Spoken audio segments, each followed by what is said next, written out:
예수님이 십자가에서 달리실 때 자신을 죽이고 조롱하는 사람들 앞에 첫 번째로 하신 말씀이 아버지 저들을 사하여 주옵소서 자기들이 하는 것을 알지 못합니다 라고 말하였습니다.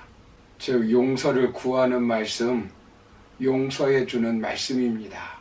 그렇다면 예수님은 어떤 사람들을 용서해 주고 있습니까? 첫 번째로 예수님을 십자가에 못 박고 예수님의 옷을 제비 뽑는 로마 군인들입니다. 두 번째는 예수님이 고통을 당하시고 죽임을 당하는데 구경을 하는 백성들입니다. 세 번째는 예수님을 보고 비웃는 관리들입니다. 네 번째는 예수님과 같이 십자가에 달린 행악자들이라고 지난 시간에 말씀드렸습니다. 그렇다면 왜 부당한 대우를 받고 손해를 보면서까지 용서해야 될까요? 본문에서 왜 예수님은 왜 이들을 용서해달라고 기도하셨을까요? 그들은 자기들이 하는 것을 알지 못하기 때문이라고 주님은 말씀하셨습니다. 인간의 인식의 한계를 말씀합니다. 죄를 짓기 전 아담과 하와는 인식의 한계가 없었습니다. 하나님을 알고 세상을 밝히 알았습니다. 그러나 죄를 지은 후 인식은 어두워졌습니다. 하나님에 대한 왜곡된 지식, 사람에 대한 왜곡된 지식, 만물에 대한 왜곡된 지식으로 오염이 되어 버렸습니다. 서로 사랑하고 돕는 배필로 지은 사람에 대하여 서로에게 죄와 책임을 전가시킵니다. 하나님과 참된 지식으로 교제했던 아담과 하와는 죄를 짓고 난 후 하나님을 피하고 도망갔습니다. 죄는 창조주 하나님에 대한 지식과 피조 만물에 대한 지식을 망가뜨려 버렸습니다. 자연히 모든 인간은 원죄하에 태어났기 때문에 그리스도를 십자가에 못 박은 자들도 그런 인식의 한계에 놓여 자기들이 하는 것을 알지 못하는 것입니다. 예수님은 십자가에서 이런 인간들을 용서해달라고 하나님께 기도하시는 것입니다. 어떤 인간이든 다 인식의 한계가 있는 불쌍한 사람들입니다. 예수님 앞에 무릎 꿇고 경배하고 찬양하지 못하는 것입니다.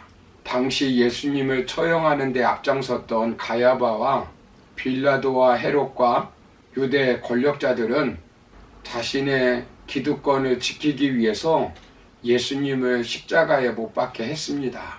빌라도는 백성들의 환심을 사고 로마 제국의 안정과 평화를 명분을 내세워 자신이 정치적 이득을 취하기 위하여 예수님을 십자가형에 처했습니다. 가야바와 유대 권력자들, 헤롯 역시 다 자신들의 정치적 권력을 위해 하나님의 뜻이라는 명분으로 예수님을 십자가에 못 박게 했습니다. 로마 관리들이나 군병, 백성들은 자신들이 무엇을 하는지 알지 못하고 그들의 하수인 노릇만 하고 있는 것입니다. 그들은 인류 구속사를 이루는 하나님의 섭리를 알지 못하는 것입니다. 예수님이 하나님이라는 사실을 알지 못하는 것입니다. 메시아를 거역하고 처형하는 사람들은 다 무지하여 그렇게 하는 것입니다. 예수님이 메시아라는 사실을 알았다면 예수님을 조롱하고 핍박하고 처형하는 행동을 하지 않았을 것입니다. 오늘날 예수님을 부인하고 예수님을 마음속에서 추방하고 자신의 삶에서 예수님을 처형하는 사람들 역시 예수님의 진실을 잘 몰라서 그러는 것입니다. 무지하여서 하나님을 거역하고 예수님은 죄를 짓는 인간들을 용서하기 위해서 이 땅에 오셨습니다. 예수님은 우리의 죄 문제를 해결해 주시기 위해서 대속자로 십자가에 못 박혀 죽으셨습니다. 예수님은 우리가 지은 죄로 말미암아 당해야 할 온갖 수모와 고통을 다 당하기 위해서 십자가에서 못 박혀 죽으셨습니다. 이사야 선지자는 예수님이 오시기 700년 전에 예수님이 십자가에 못 박힌 이유에 대해서 이렇게 말씀합니다. 우리는 다 양 같아서 그릇 행하여 각기 제 길로 갔거늘 여호와께서는 우리의 모든 죄악을 그에게 담당시키셨도다. 여기 보시면 선명하게 그 이유를 말씀하고 있습니다. 이사야서 53장 5절을 보시면 그가 찔림은 우리의 허물 때문이요 그가 상함은 우리의 죄악 때문이라. 그가 징계를 받음으로 우리는 평화를 누리고 그가 채찍에 맞음으로 우리는 나음을 받았도다 라고 말씀합니다. 예언의 말씀이 성취된 것입니다. 메시아가 범죄자를 위해서 기도할 것이라고 이사야 선지자는 예언해 놓았습니다. 이사야서 53장 12절을 보시면 그가 많은 사람의 죄를 담당하며 범죄자를 위하여 기도하였느니라 라고 말씀합니다. 예수님이 십자가에서 대속자의 역할을 감당하신다는 사실과 죄의 대가로 단번에 속죄제를 드리고 있다는 사실을 알지 못했습니다. 용서의 길은 죄로 인한 형벌을 대신 지는 길이라는 것을 알지 못했습니다. 2007년도 미국 버지니아 공대에서 33명의 생명을 빼앗은 총기 난사 사건이 벌어졌었습니다. 가해자는 조승이라고 하는 학생이었습니다. 그는 어렸을 때부터 다른 어린 아이들과 어울리지 못하였다고 합니다. 그는 미국에 이민 온 뒤에도 외톨이로 혼자 생활을 하였다고 합니다.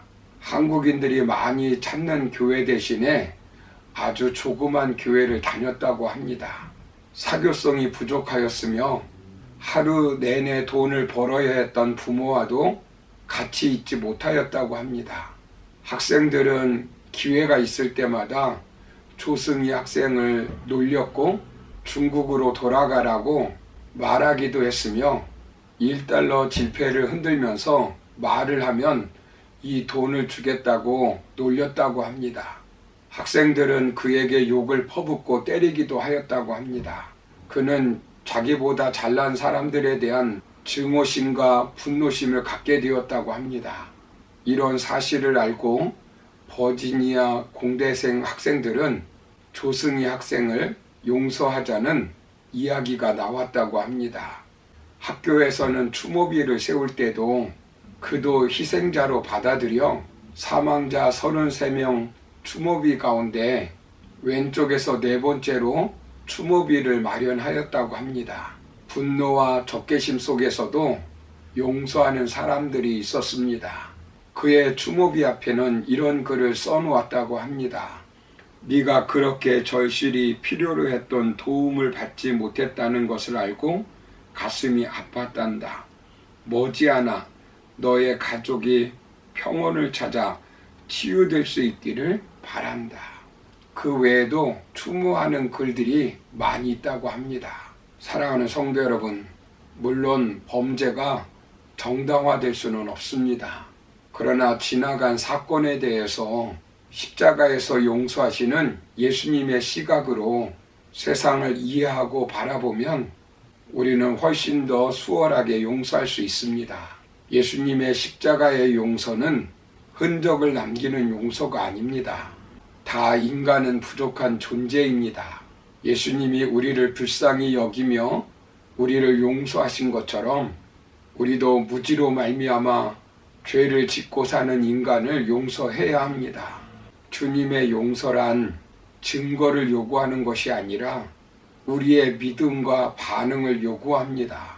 마태복음 18장 22절을 보시면 예수께서 이르시되 네게 이르노니 7번뿐만 아니라 7번을 70번까지라도 할지니라 라고 말씀합니다.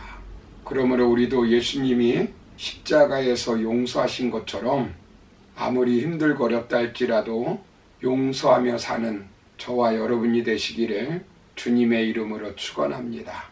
감사합니다.